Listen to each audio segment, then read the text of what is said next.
Okay, now we have a quorum, so I'll call the meeting to order. Please rise for the flag salute. Vice Chair, you get to do it. I pledge allegiance to the flag of the United States of America and to the republic for which it stands, one nation, under God, indivisible, with liberty and justice for all. I'm just looking at that picture. I'm wearing exact same clothes. Yeah. Okay, can we have a roll? Is Laura up here? Yes, I am. Oh, thank you, Laura. Can we have a roll call, please, Laura? Yes, Director Cesenia. Director Fourcroy. Here. Director Gatchel. Vice President Womack. Present. President Ohilsky. Present. Okay, with that being said, then we'll move on to item number 2 on the agenda. We'll start with item 2A, which is the fire department report. All right. Good evening. Good evening. Well, fire department report. Well, looks like everybody did a good job with fire prevention month in October because we had no fires this last month. So that's a good thing. No significant calls to report for the month of November. For projects and stuff that we had for the month, we completed live fire training at South County Drill Grounds. We had 2 rotations that went through there, and we're burning some Class A combustibles and putting some of our new folks through the paces and polishing up on their skills. So that was pretty successful. We participated, some of our personnel, some of our reserve firefighters, and then Captain Moriarty, he's one of the instructors, participated in the surf rescue operations course. And all of our folks that we sent through were successful in passing, which is probably the most physically demanding class that CAL FIRE offers here in the local area. So pretty proud of those guys for making it through there. They had some pretty good conditions. We had a local Girl Scout troop come through, and they got their fire safety badges, and they learned how to use fire extinguishers, and we did a little live firework demonstration for them. They got to put out some propane fires. So good. This is actually the second year that we've done that, and it's pretty fun to have them out.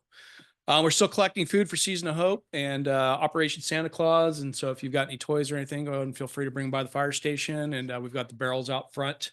If you've got something that you feel like needs to be locked up, just knock on the door and the station personnel will open up and try to get in. And we try to bring the stuff in every night so it doesn't grow legs and walk away. But we've been real successful. The community's been great bringing out the stuff. I think we're filling up the barrels every single day. So we're constantly calling for pickups. So that's really awesome. One thing that I missed on here with the time change, we always like to encourage everybody to change the batteries in their smoke detectors. It's usually every 6 months. It's good to change the batteries in your smoke detector. That way, it doesn't go off at 3 o'clock in the morning and let you know that it's got a low battery. Also, it gets you out of the house if you need to.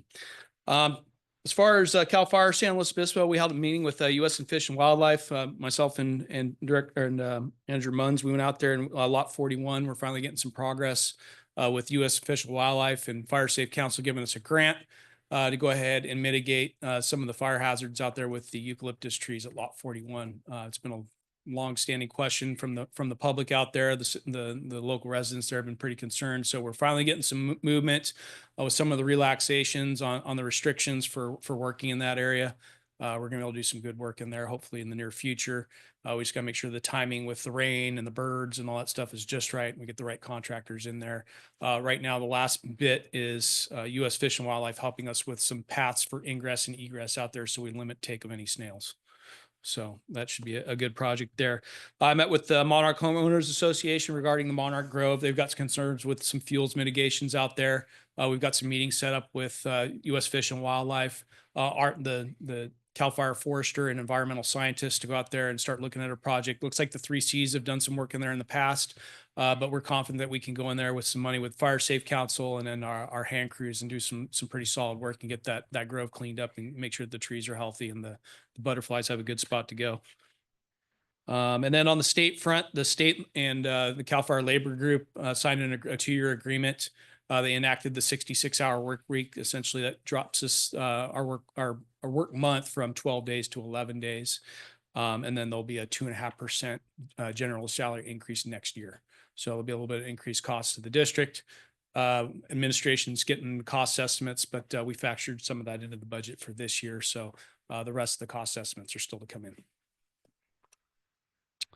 Go to the statistical report. So like I said, no fires. We had some dumpster fires and false alarms and kitchen fires and that type of stuff, but no vegetation fires that were reported, no vehicle fires, and no structure fires. Medical is pretty steady on there. Bulk of our calls, 154 for the squad, and then the reserve engine and the frontline engine split 76 and 77. The reason why you see the three numbers there is we had the reserve engine in service for a couple weeks, just getting some routine maintenance done on the front line. CPR calls to law enforcement assist. We didn't have any. We had 10 vehicle accidents in the area. 23 hazardous calls, 31 public assists, no rescues, and one call classified as other. Responses to 9I, we had 10 responses into 9I. We had 0 into MDO. Year to date, we're at 62 into 9I and 30 into MDO. Aid given to other agencies. So we went out to help Morro Bay once, and then we were in the county area 14 times. That 9I area will count as helping the county engines, this county statistic. So that'll count into that. We helped Morro Bay once, the 5 cities, that's an anomaly. What happens is the dispatcher will put the call in and sometimes they select the wrong resource, but it'll still tally in to the statistical report. So that shows up. So Cambria, Morro Bay, Pismo is an anomaly.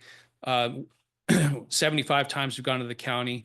And then we've got CAL FIRE SLU, which is the CAL FIRE portion of it 18 times for the year.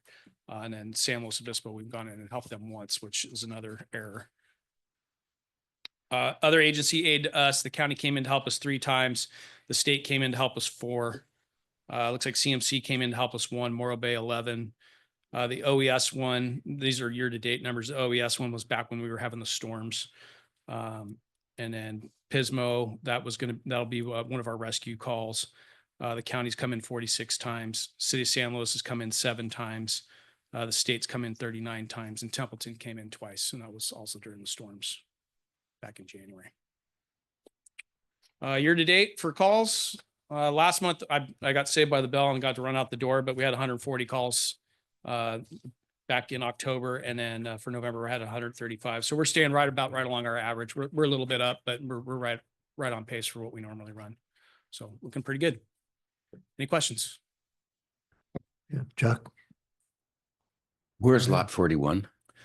So lot 41 is up by the retention basin, up in that area.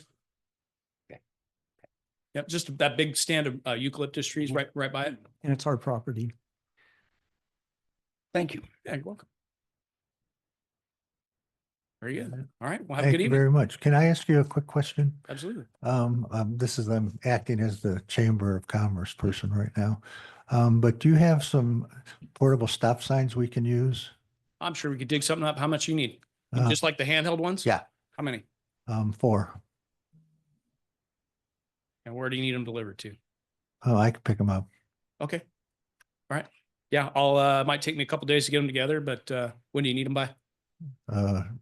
Saturday? This Saturday? Is the parade this Saturday? No, our tree lighting is this Saturday. Okay. All right. I'll expedite. I'll see what I can find you. All right, thank you. Yeah, you got it. Just get in touch with me and let me know. Okay. Sounds good. Thank you very much. All right. Exactly.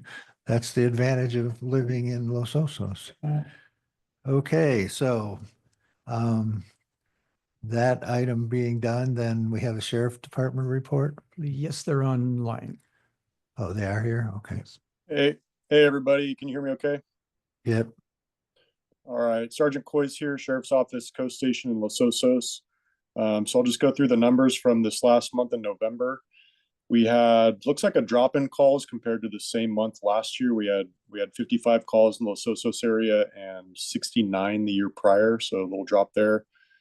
We had 2 assault or battery calls, 31 general disturbance calls, only 1 burglary report, 4 theft reports, 6 vandalisms, 0 mail thefts, 2 phone scams that would have resulted in some type of loss, 15 suspicious circumstances, which could be a number of different things, 90 proactive enforcement stops, could be bicycles, pedestrians, or just vehicle traffic stops, and then 30 preventative patrol activities, which could just be extra patrols, of certain areas and things of that nature. That's all I got. This will be my last meeting. I'm transferring to a different division in January. It's been a pleasure serving Coastal Division and working in Los Osos. I'll truly miss it. And yeah, so if anyone has any questions, I'm open to answer anything. Thank you for your service. Any questions?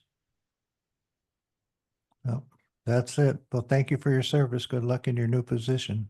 Thank you very much.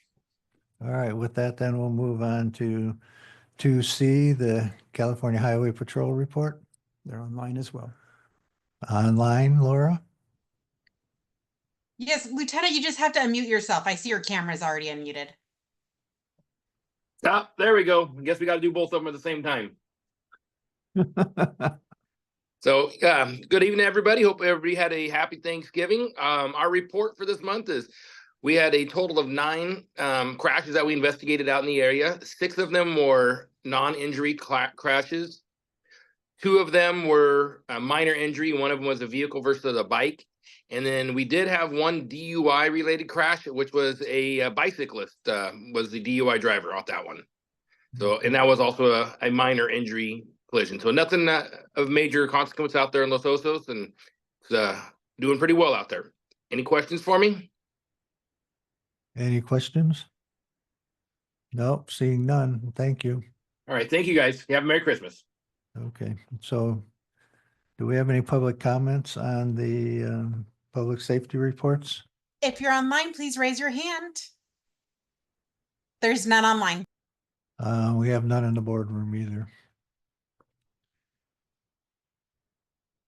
Okay, with that being said, we'll move on to item 3, special presentation. Who am I turning that over? Because I can't deal with Vice it. President. So am I just reading it, or Yes, do you you want to do a preamble or anything? No, go ahead. I think we all have an opportunity to thank both Troy. In fact, before you get started, Laura, why don't you read Troy's email statement he wanted us to say before? Of course. So this is what Troy wrote. He said, "Sorry, I was unable to attend tonight due to a business trip. These last 4 years, I've learned a lot about local government and everything the CSD is doing for the community. We are extremely lucky to have Ron as our general manager. It was a pleasure working with this amazing board. Thank you to Marshall for his many years of service to the CSD. Thank you to the community for your input over the years. I'm excited for the direction of the CSD and the new board members. Wishing you all the best in the new year." Oh, that's very nice. Yeah. So Thank you, Laura. we could probably skip reading Troy's, but let's go ahead. Oh, I was going to read his first, but Okay, go I don't ahead. have If you want to, we Okay. can. He's Um, freezing in Toronto right now. Yeah, is he's that right? freezing in Toronto. He Oh. did say it's snowing there. Yeah, no thanks. So we just wanted to express our appreciation to the board members that have served and are not serving the next term.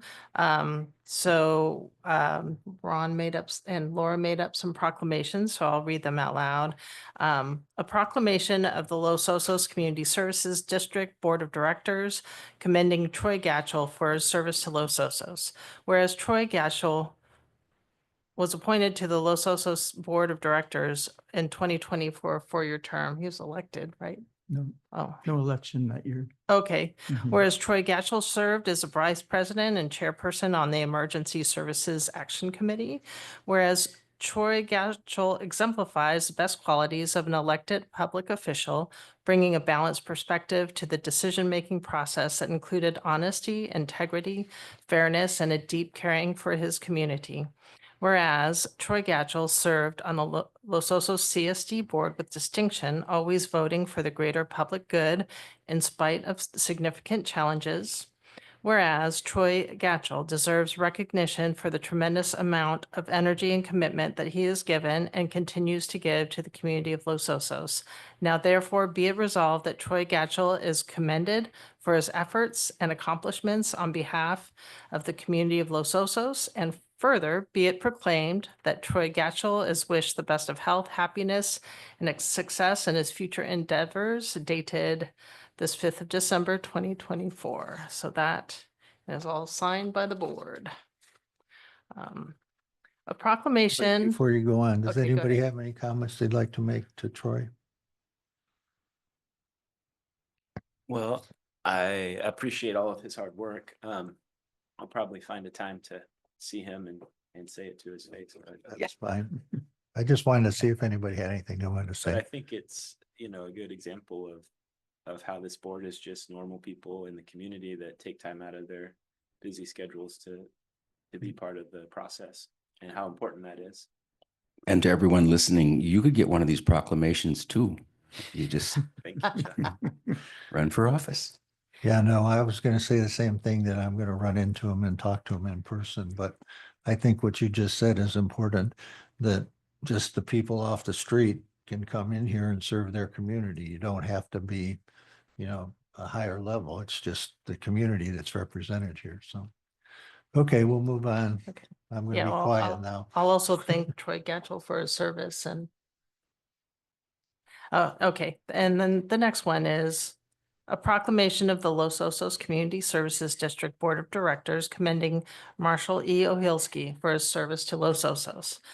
Whereas Marshall Ohilsky was elected to his first four-year term by the voters of Los Osos in 2008 and reelected in 2012, 2016, and 2020. Whereas during Marshall Ohilsky's tenure, he was appointed to serve president of the board for 6 years of his 16-year tenure, 2010, 2011, 2012, 2016, 2019, and 2024. Served as the chairperson and vice chairperson of the Financial Advisory Committee, served as the chairperson and vice chairperson of the Emergency Services Advisory Committee, served on numerous ad hoc committees for the district, including reviewing and updating the district bylaws annually, and made significant contributions to the district strategic decision-making. Whereas during Marshall Ohilsky's tenure, he was the original chairperson and representative of the district to the Basin Management Committee from 2015 to 2023, special district representative of the Local Agency Formation Commission, LAFCO, for 12 years, served as president for the SLO County chapter of the California Special Districts Association, CSDA, served as district representative on the Morro Bay National Estuary Program, MBNEP, served on the board of the Los Osos Baywood Park Chamber of Commerce, contributed to numerous regional initiatives that supported the economic growth of the community, and whereas Marshall Ohilsky exemplifies the best qualities of an elected public official, bringing a balanced perspective to the decision-making process that includes honesty, integrity, fairness, and deep caring for his community. And whereas Marshall Ohilsky played a crucial role in steering the district through the bankruptcy process and guiding the district through the myriad of challenges which resulted in the district's current financial and organizational successes. And whereas Marshall Ohilsky served on the Los Osos CSD Board of Directors with distinction, always voting for the greater public good.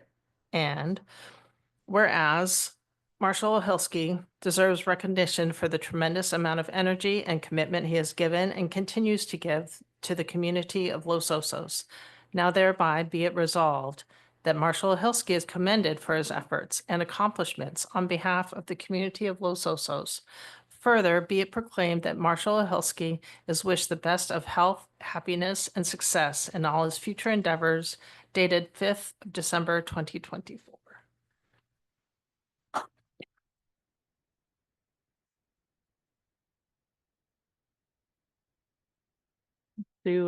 Well, yeah, I just want to express my gratitude,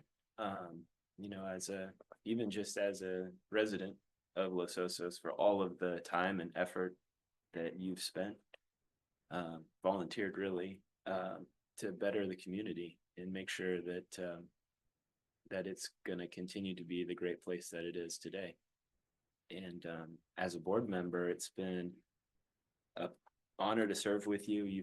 You taught me a lot about how to represent your community, and your experience is invaluable. And I'm sure you're going to still receive some phone calls about certain situations. So I really appreciate you. Thank you. aside from the obvious, who's going to be updating bylaws and giving Brown Act training? I mean, we're going to have to train some people. Oh, Marshall says he'll still do our Brown Act training. That's a relief. Listening to all the committees and things that you served on and boards and things, I mean, that's several meetings a day. You couldn't have worked for anyone at that time. You had to be self-employed because no one would have kept you around with that much of an activity outside of work. The community certainly took advantage of that commitment, and we appreciate all the years. That's a lot of years.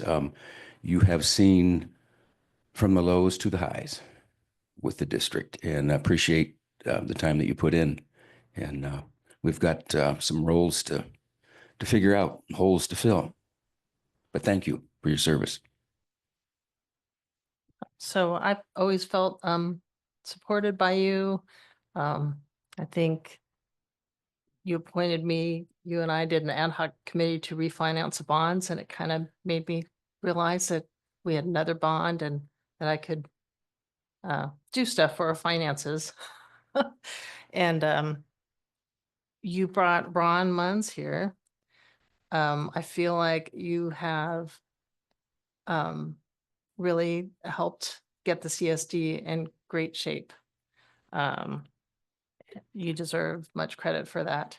And yeah, I appreciate your service, and thank you. If I can just say a quick word, I am appreciative when Marshall came knocking at my door, seeing if I'd be interested in this job, and you saved me from the county and brought me home. And grateful for that, grateful for the times and, hours we have spent talking over the last 5.5 years to move the district forward like we have with your leadership and the experience that you've brought and commitment you've shown me, even made my commitment even stronger. So I really appreciate you, Marshall, and we'll miss you.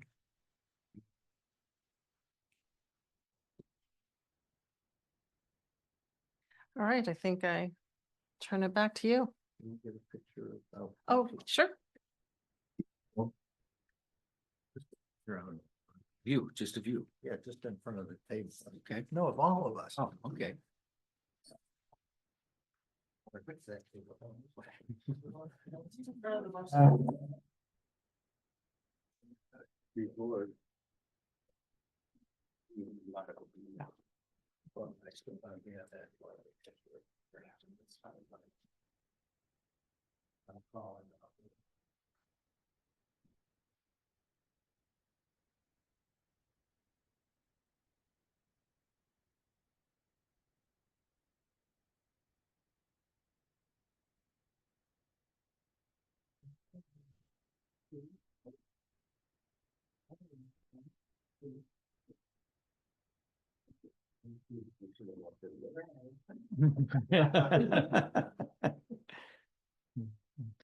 Just said, further be it proclaimed. Further, that's too much. Laura and I had a hard time keeping it to one page, Marshall. A lot of service. I'm gonna be looking for any typos. I Hear that- found one, hear that, and Laura? it's not in there any longer. I knew you would, I knew you would zero in on it. What's the E stand for? Excellent. No, that's your middle name. Good comeback. Eugene. Okay. Before we move to the next one, can I take public comment? Yes, let's take public comments. Perfect. If you're online, please raise your hand. And if you're in the boardroom, please come to the podium. I have one online. Lynette, you just have to unmute yourself. Marshall, I don't even know where to start. Thank you so much for everything you've done. It's been so many years. I think back to when you first started. I remember when you were running, and during the HE double hockey stick years, I will say, because they were really tough and you stuck it out. and all the other meetings you've been to too. I mean, I'm glad you report on them. I'm glad somebody knows what they're talking about when they report on them. And I really just can't say enough thanks. It's been so many years. So, you know, I'll just continue to run into you around town and tell you thanks again. And also, I do want to say thank you to David Gatchell for helping out too.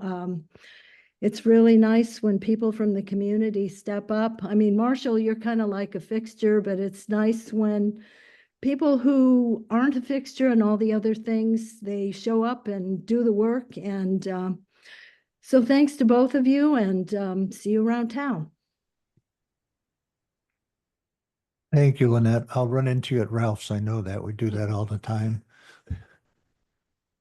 That wasn't a paid advertisement either. There's no further online comment. Did you put this Okay. in that? Yes. Smash it when I run this thing. Let me not, let's, Yeah, I want to thank everybody for all of the work that they've done and working together.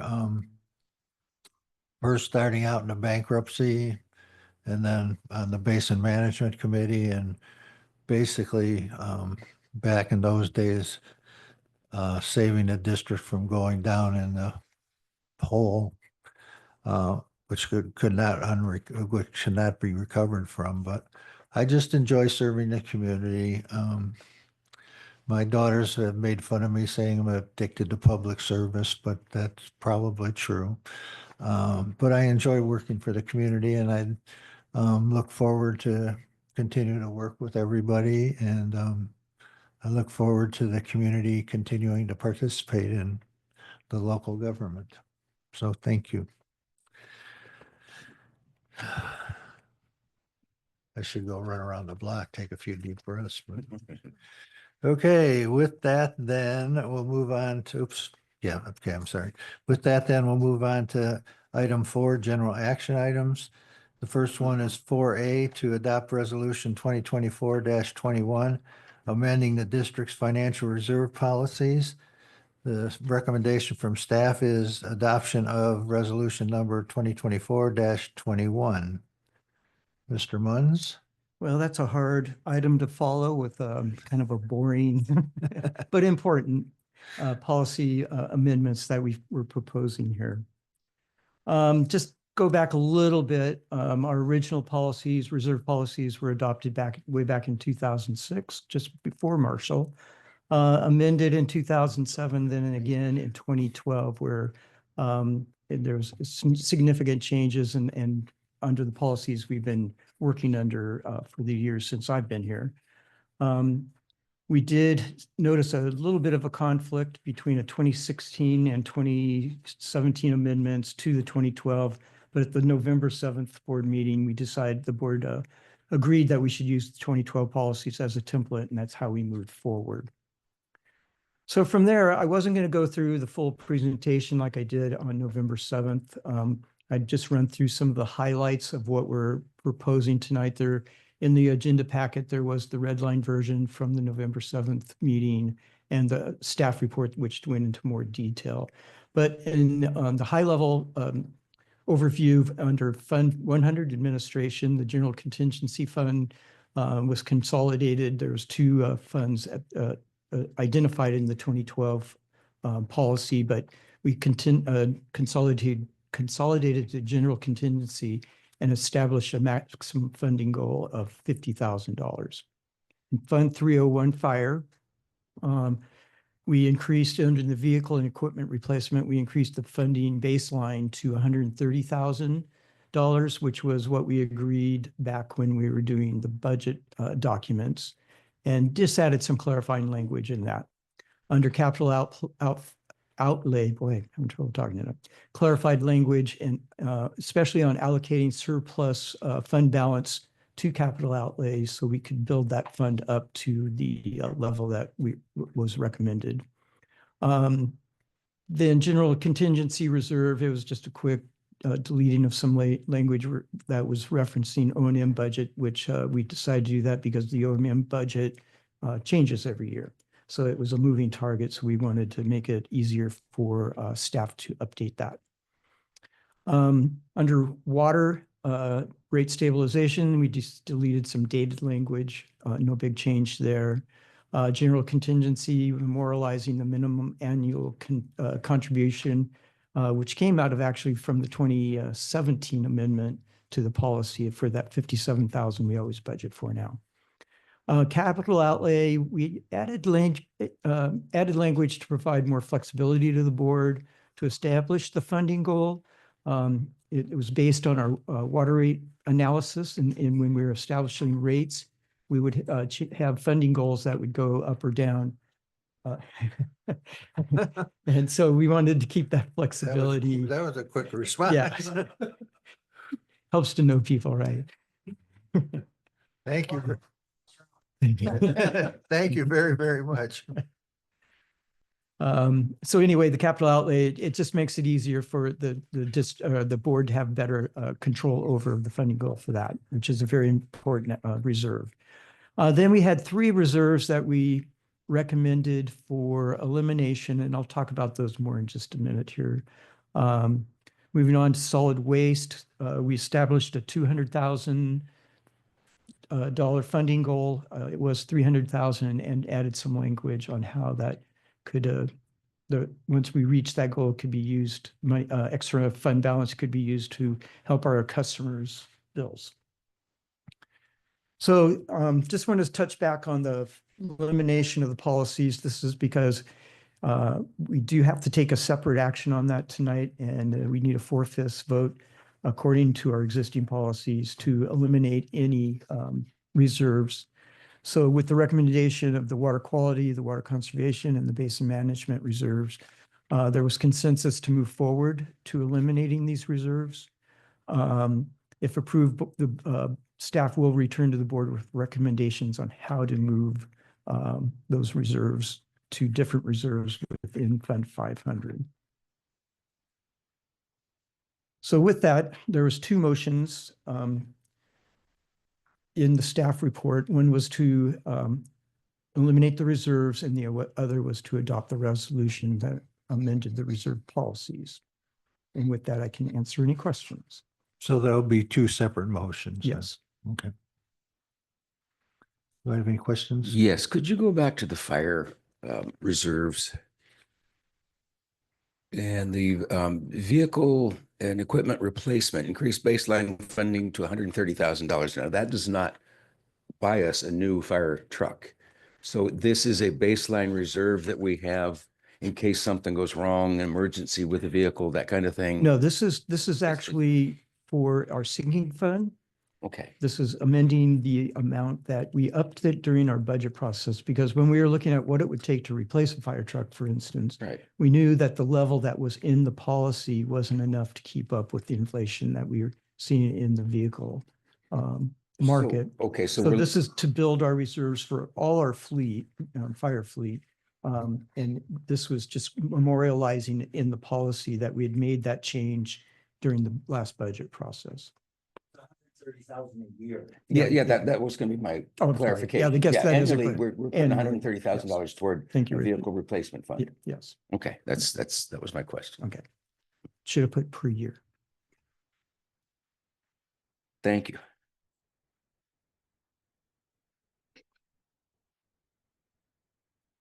Any other questions? Any other questions? Okay, we'll go to public comment. Anybody in the boardroom wants to speak, step up to the podium, please.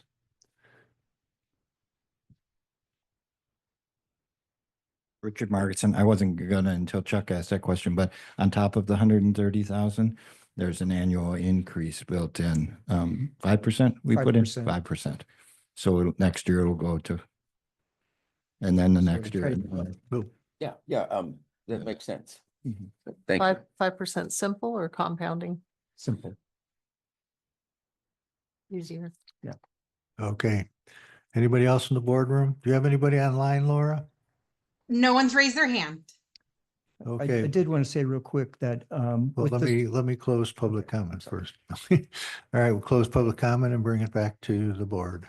I did want to say that we're shooting for the February meeting, when we do mid-budget review, to have recommendations on how to increase this various reserves that we're talking about tonight. Okay, any further discussion or motion?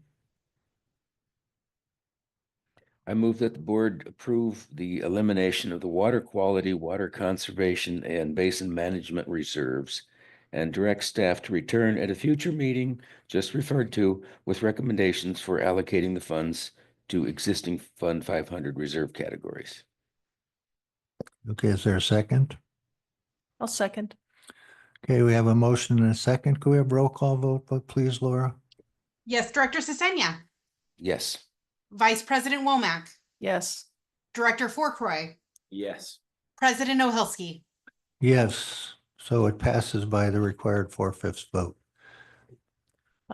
I'll move that the board adopt resolution 2024-21, amending the district's reserve policies.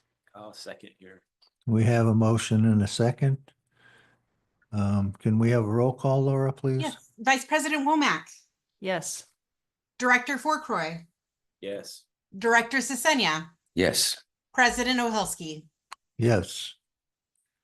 Okay, with that then, that's completed. So we'll move on to item 4B, which is approval of the agreement for general legal counsel services with Richard Watson Gershon.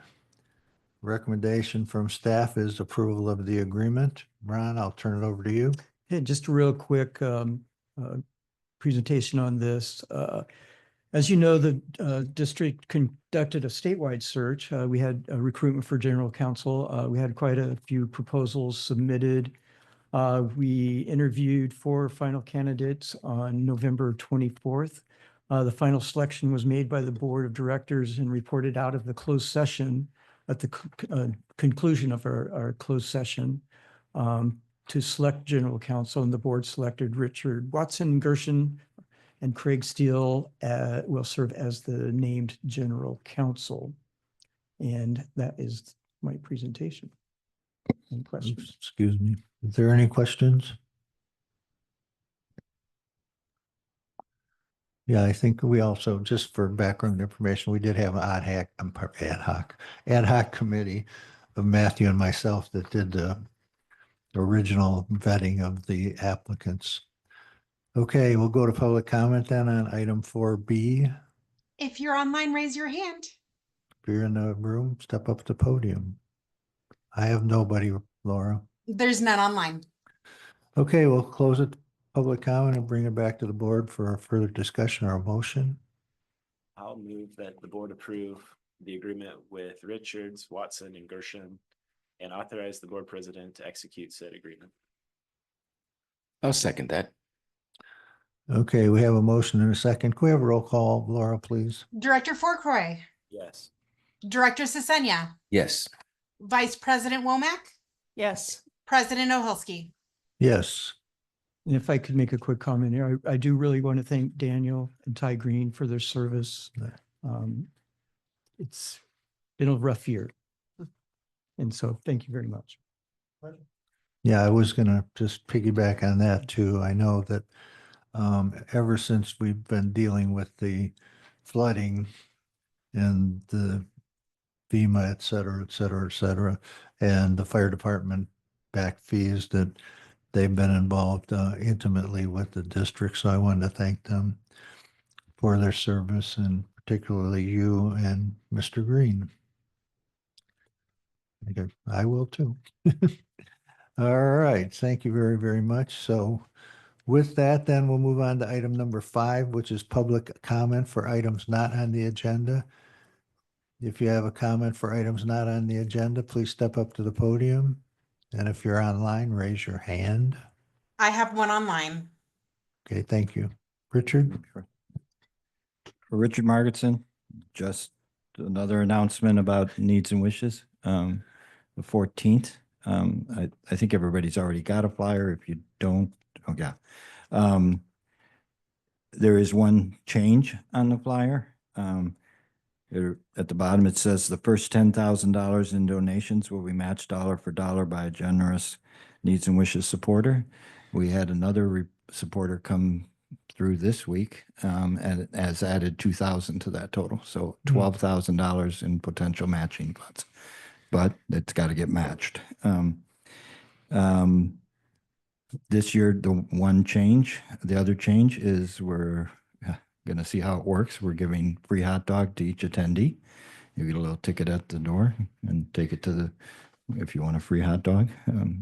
We may have made a mistake, but we'll find out. I told Jimmy T-Catch to be ready, and he's the gentleman who cooks the hot dogs and hamburgers. The other thing is, and I've mentioned this, I think, at every meeting, I'm hearing from some of the agency that there's going to be a great need for toys this year. We have the Operation Santa Claus barrels at the event. We have toys in the toy store. If you buy the toy from us instead of Walmart or Target, we get the money. It goes to the two charities, and the toy goes in the barrel. So it's double the bang for your buck.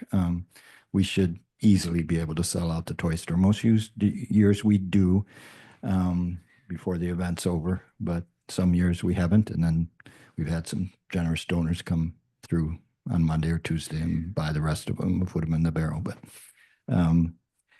the taiko drummers, everybody's been asking me, the Japanese taiko drummers, Ichimi Taiko, 2:00. For those of you that were there last year, they blew the doors off. They do that every year. Yeah. Last year was exceptional. And we have a duo, a guitar and a vocalist duo at 3:30. And I'm still waiting to hear on another entertainment. But anyway, after the parade, and I know Marshall's going to talk about the parade because Gary's not here in the room, so you can have the whole thing tonight. And do. And we're going to Rupert Challenge from the North Clinic and myself are going to be on Dave Congleton's show at 4:30 on Monday. And Rupert's been in contact with KSBY, and they're trying to figure out what day they're going to come out and do a story on the event. So sometime next week. But Congleton, 4:30 Monday. Please come. It's a great event. I'm sure Chuck will do some follow-up later. So. Well, I want you to tell us more about the Nor Clinic, because I have outdated information. This is from 2016 or so about the number of people they serve, the way they leverage money, and the fact that Los Osos contributes enough to really take care of the coast. Before we go on, is it okay with the board if I extend his public comment? Yes. Okay. The clock's not on anyway. No, I just wanted to. I didn't want to be accused of breaking the rules for you, Richard. Ask. The North Clinic was started about a dozen years ago. Dr. Noristani and Rupert Challenge were two of the main founders of the clinic. They wanted it to be a clinic that served the uninsured and the underinsured, and that's what it's remained. Originally, they had a small office and limited staff, but they had, at one point, they had 200 doctors that were volunteering. Dr. Noristani, Rupert's real good at it too, but Dr. Noristani is famous in San Luis for catching people on an elevator at a bus stop, somewhere he can corner somebody and, hey, can I get a day out of the month for you to come in for 3 hours or something? So they have that pretty much covered. They now have moved to a much bigger office, and from their original premise of being just a medical clinic, they now have a dental clinic. They have an eye clinic, which that's Rupert Chowan's specialty. They have also collaborated with 40 Prado and have done a eye clinic there. I think they served 268 or something this year. Chuck, did you hear the number? It was some crazy number in 2 days. Fabulous. And this event, we found out at our awards dinner this year, and some of you know this, but Needs and Wishes and People Helping People is the largest non-grant donor to the clinic all time. The grant category is like the city gives them a grant, the county would, but in the nonprofit and private sector, Needs and Wishes is the largest all-time donor collectively. The original premise of the clinic, because all the doctors were free, was for every dollar donated, they could provide $100 worth of medical care. So over the years that Needs and Wishes has contributed, we've provided equivalent of $20 million worth of medical care on the coast. And for the last few years, we have covered all of the residents of Los Osos, Morro Bay, Cayucas, and Cambria that go to the clinic annually. So it's another reason to come to the event. It's also, this is the season of giving. It's also the season of need. So hope to see you on Saturday. Thank you. Thank you. Not this Saturday, next Saturday. Week from. When I talk about the parade, I'll bring that up again, Richard. Okay. Thank you. Can I do online? Yes. Can you All do online? You may. Yes, Lynette, you just have to unmute yourself. Lynette Tornotsky again with apologies to Troy Gatchell. I was on 4 hours sleep thinking back to the 1970s to my old friend David Gatchell. So Troy, I'm sorry, and thank you again. And also thank you to Richard Margetson for that really detailed description of the Noor Clinic. That I found that really interesting. I'm not sure everybody knows that information, so I'm glad he's spreading the word. Thank you. Thank you. There's no other comment online. I have nobody in the boardroom, so at that point, or pardon me, at this point, we'll close public comment for items not on the agenda.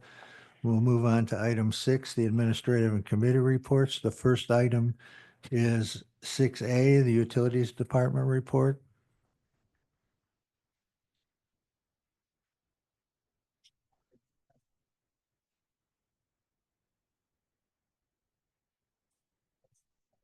Projects. Program C projects. Ron, your microphone's muted. Sorry, thank you. I'll do a quick update on our capital projects. Program C well is moving along very well. If you go by the site, you'll see our building is taking shape. All the plumbing is in and the electrical will be finished here shortly. So it'll slow down a little bit. Like there's concrete roof that they poured today has to cure for 2 weeks, that kind of thing. So there's some things that'll slow down. Groundwater monitoring wells, LA 14 and 16. We're scheduled to start those the second week or the week of January 6th. We're going to have our pre-construction meeting on that coming up next week. So we're excited about get those in. And then I was going to talk to you in my GM report. It was both in the utilities and the GM report about the 10th Street tank issues we've run into. Our capital projects, we had money set aside about $150,000 to do the interior. We thought we might have to recoat it. The good news is the recoating wasn't as, the interior coating wasn't as bad as we expected, except for the roof. So to do the interior is about $110,000, but we did discover some exterior work that is in much need of repair because of corrosion. The ladder and the guardrails need to be replaced, and that looks like it'll cost about $173,000. And on top of that, our tank specialist, ATS, recommended that we do seismic retrofitting of that tank. It's never been done, and that's about $250,000. So the exterior was unexpected. And of course, the seismic we knew about, but it wasn't really on the radar for making it happen. So what I'm going to do is come back at some point here, and I think we need to proceed with the roof and exterior work, and then budget for a capital project for the seismic in a future year. So we may have to do some shuffling of the current capital project list to make that happen. But I'll come back to the board with some recommendations on this. Sounds like a place for some excess reserves, maybe. Well, the excess reserves, I think we're going to kind of Got getting spoken into. for. So we'll take, I think what we'll do is reorder the priority list. And if we have the money as we get down, because really the only one that we would I would recommend delaying is the storage building, and mainly because of the building permit process. And according to the county, which I'll touch on here in a minute about the Habitat Conservation Plan status, there probably won't be any permits really moving forward till middle of 2025 anyway. Yeah. So anyway, we could move that one down the priority list, move the tank project up, and then use any reserves we have. So anyway, I did want to give a quick update on the Habitat Conservation Plan status. We had a Well, I had a question on the Utilities Mhm. Department report. And I've thought of this before, but I haven't brought this up, but where the charts are, Mhm. what I think would be more helpful would be to have 13 months. So you could compare, Oh, I see what you're saying. Take note, Margaret. oh, Yeah. wait, no, I'm wrong. Mhm. There it is.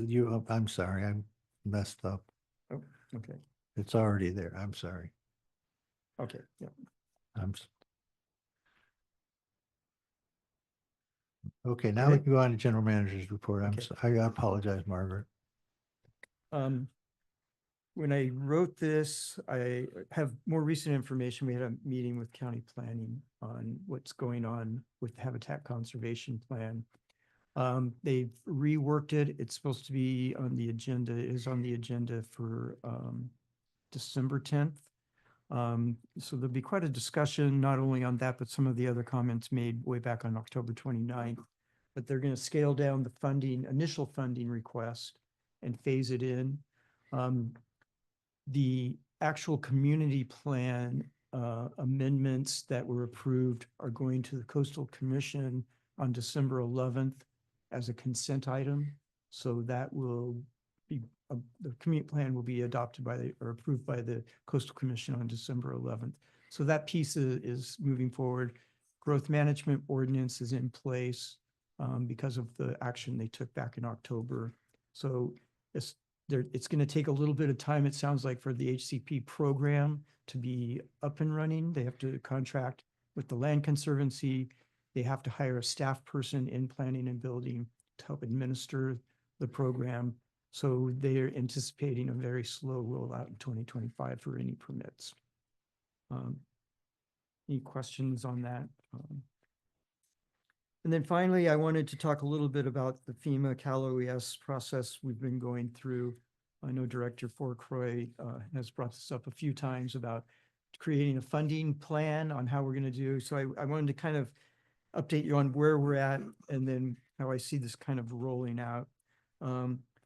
Amazingly, it looks like the FEMA process, at least the submittal has been made. It still needs to be reviewed, and we don't know how much time that could take. That could take months, but my work on that part is done. We finally got coordination. We were held up for like 3 months between U.S. Fish and Wildlife Service and in the Environmental Historical Preservation Division of FEMA. But finally, we've come to resolution, and it's between them. It wasn't anything that the district hadn't completed. So we're at least have something submitted, and it's kind of wait and see mode at this point. On the other hand, Cal OES, that's a competitive grant funding program. It's FEMA money, but administered by the state through California, Office of Emergency Services. So it's a separate application. I've got the application 99% done. I'm hopefully going to have it done by tomorrow end of day for submittal for initial review. But that is going to take up to 2 years to be funded. So we're really kind of looking at timing. The FEMA project could probably happen sooner than the Cal OES project. Not ideal, but that looks like it might unroll or unfold. So my plan is to, once everything's submitted and we know that the budgets are in and we know the cost share versus what can be covered by these grant funds, look at what the difference is and look at our cash flow from how money will come in, because FEMA money will come in first because we've already expended over 600,000, and we should get 75% reimbursement on part of it and 100% on a very small part of it. So we'll have cash coming in, and so that will allow us to cost share on the other permanent repairs. I'll lay this out in a more coherent manner, but basically what I'm saying is I want to understand what the potential income we can get from grant funding before we start trying to figure out what we need to do as a district to fund the balance. Makes sense. So that should come soon, hopefully get these applications completed and we can start talking about that. And with that, I can answer any questions. Any questions about those items? I have a question about a different item that's not on your report, but you may want to talk a little bit about that headline article in the Tribune, because I've had a lot of people asking me about that. So Interesting, you should say something about that. 2 days ago, I got a voicemail from Carvajal's office saying they needed to talk to me and they had some good news. And I haven't been able to get a hold of that individual since. So I'm not sure what the news is, but it sounded positive. Is it a lot or some? I'm not sure. So could you just talk about what the Oh, 8 million was for? I'm sorry, yes. A little background. About a year ago, I put in a proposal for $8 million to help pay for our intertie project to the Choro Valley Pipeline. Worked through the proposal with Carvajal's legislative aid staff. They're very supportive. In July, we made some revisions to it so it could progress. They actually revised the bill to up the amount that was in the original bill to the $8 million. So it went through all the committees. It went through actually the vote now in the House and the Senate. The final step is the actual appropriation, and that's what we're waiting for. Okay, thank you. I've had a number of people ask me about that, so I thought that Now would be I'm kind of helpful. anxious about it. I'm sorry, I brought it. 'Cause I thought it was pretty much a long shot, but Does anybody else have any questions for Ron?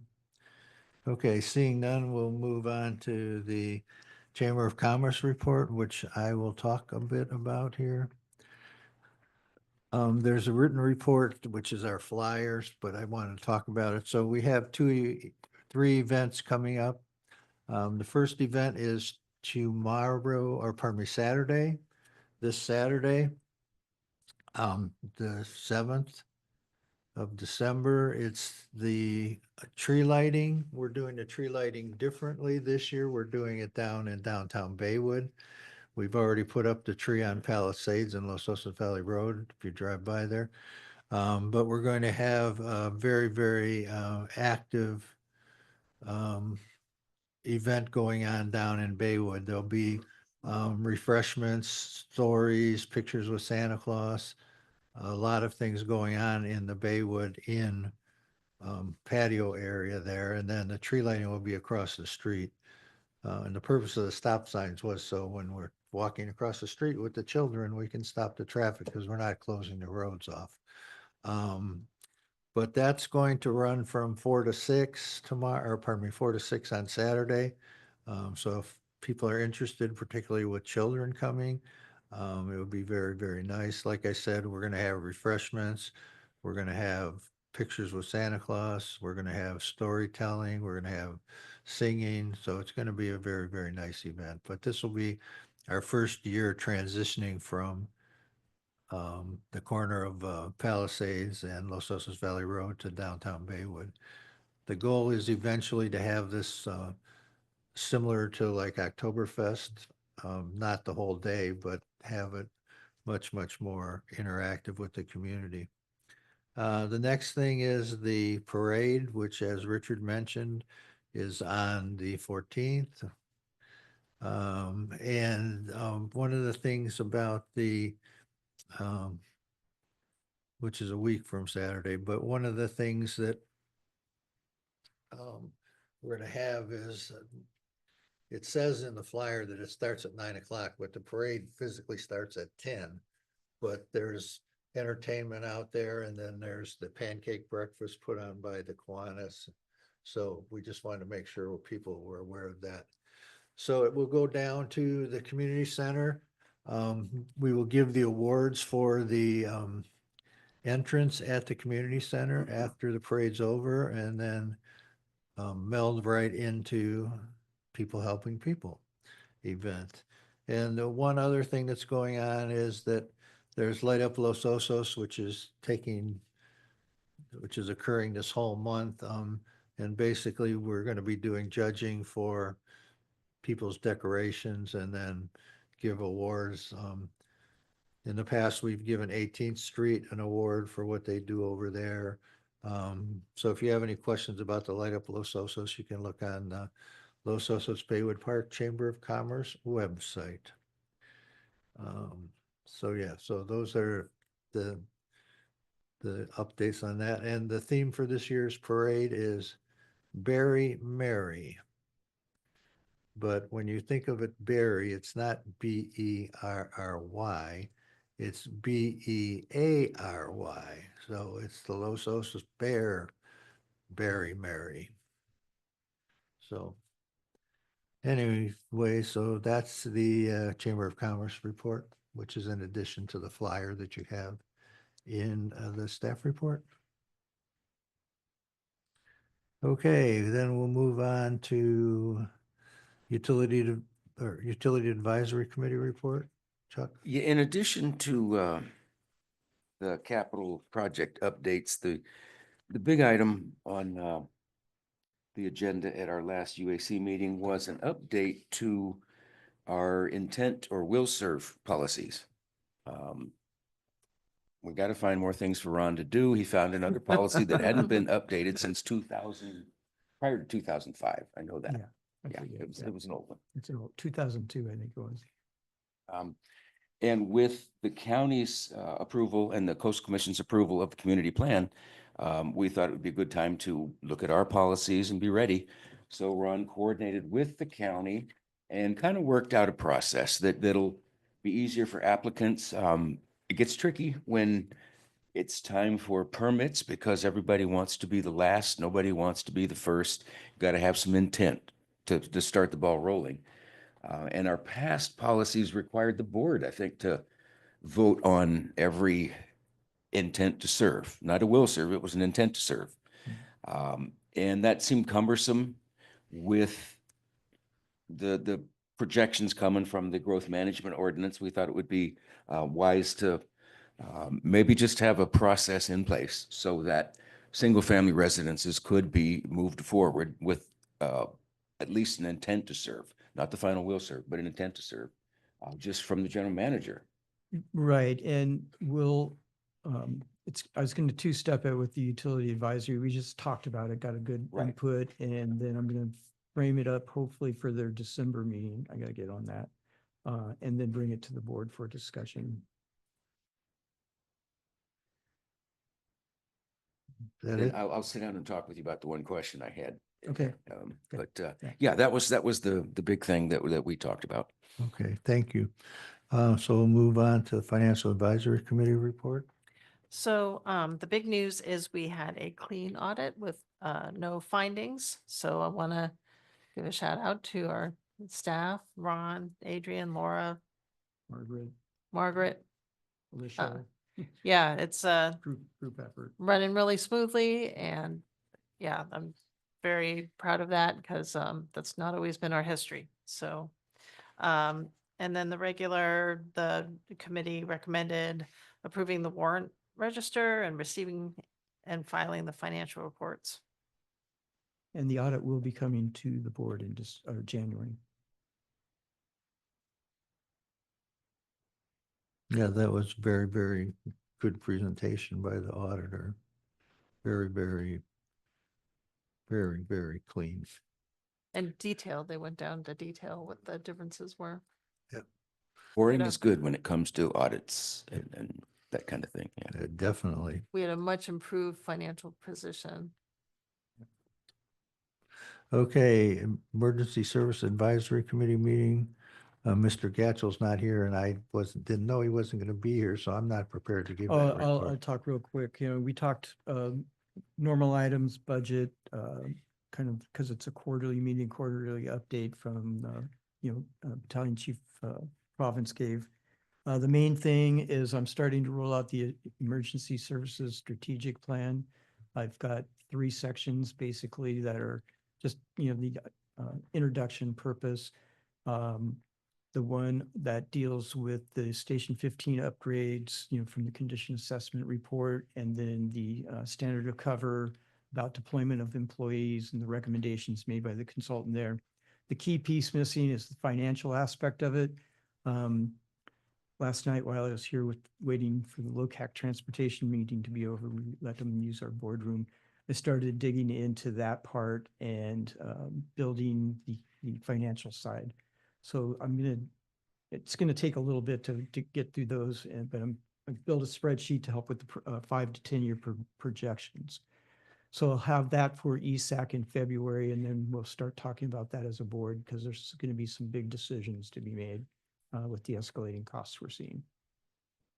So they previewed the first 3 sections, and then there's 3 more to go. Okay, thank you. Okay, BMC, there's a verbal report. Yes, budget. We talked a lot about budget. Some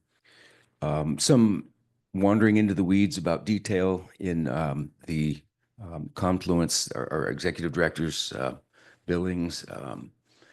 And I know there's more. There was What was the other? the There's 2. process for allocating state water within the Oh, county at the and how county. that's going to work. I mean, we're talking about a pipeline and we need to be aware of just how that allocation works. And so, you're gonna- Thank you for reminding me. The County Public Works has a draft state water policy update circulating right now. I definitely am going to comment on it. It's very rough draft, and there's a lot of holes in it. So anyway, as that comes, there's a few more meetings. There's time on that. It's not going to be acted on until like February or March. I'll update the board on that policy and how it could impact us.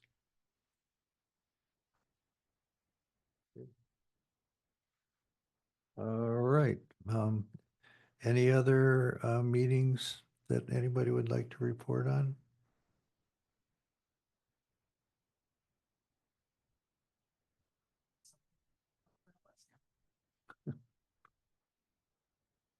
Okay, you have anything, Chuck?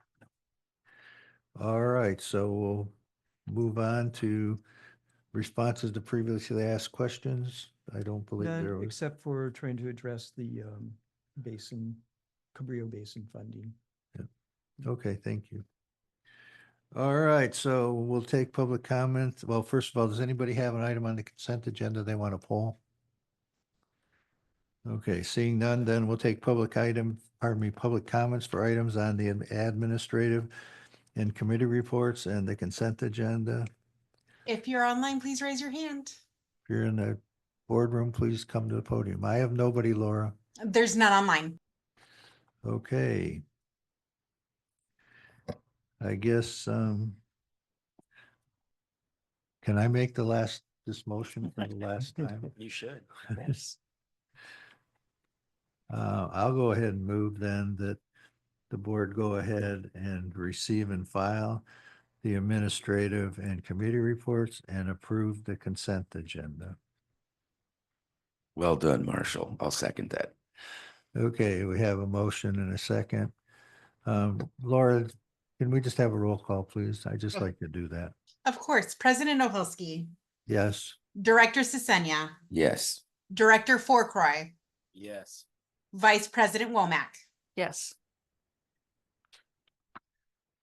Okay, so we don't have any pulled consent items, so number 9 will pass. Future agenda items. Does anybody have anything they'd like to discuss for future agenda items? They keep finding us. All right, then closing board comments, please. So to celebrate Marshall, I made a cake and everyone's welcome to come have some after the meeting. You made that? Aw. I did. I made it today. Thank you. Is he going to share? That's why I said when she came in, I didn't want her dumping it on my head, you know. You have anything, Chuck? Yeah, of course. I'm gonna, one last plug for the needs and wishes. benefit at the community center right after the parade on the 14th. I want to say a little bit about people helping people. They're one of the key nonprofits around here. The only one with an office actually at the community center, and that's because they were foundational in getting the center built. A big supporter from the beginning. Some of the things that they do. Wednesday, the weekly food distribution. They go out and round up food from surplus from grocery stores, Baywood Farmers Market, the food bank in Slow, and it's right here on Wednesdays at the community center. They also loan out medical equipment, anything that's non-motorized, almost anything that's non-motorized. So crutches, that kind of thing, walking boots, it's there for a temporary loan. They also organize the Salvation Army bell ringers. You've seen us out there this time of year. And we always come in first or second in terms of communities within the county, in terms of what we raise. Consider we're not one of the bigger communities. I think that's pretty special. So last year, Needs and Wishes raised $61,000, over 61,000, with no overhead for the Nor Clinic and 40 Prado Homeless Services Center. Wonderful work that they do. No overhead. It's a wonderful event. Silent auction items for everyone. The toy store you heard about. Free hot dog this year. A little bit more about people helping people. Remember last year we had 2 years ago. I'm gonna almost 2 years. The storms that devastated our community. The Digging Deep concert at the community center. People helping people was a big part of that. That raised $46,000 toward help there, but people helping people on their own, from their own reserves, donated another $64,000 to that effort to help the people up in those neighborhoods. That's pretty impressive. So I just want to say thank you to people helping people for putting on the Needs and Wishes. It's going to be a great time right after the parade. And I like your idea of moving the tree lighting down to Baywood. I think that's a wonderful, I mean, corner of Palisades, you know, it's a noticeable corner, but it's not much fun to hang out there. So I think moving to Baywood it will make that a community event, and that's a wonderful thing. So happy holidays. They're here. Yep. So I don't have anything to say other than thank everybody for all your appreciation and working with me over the past 16 plus years. And with that being said, I'm going to go ahead and adjourn and give the Oh, thank you. pass on the power here.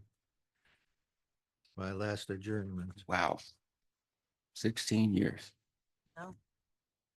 On the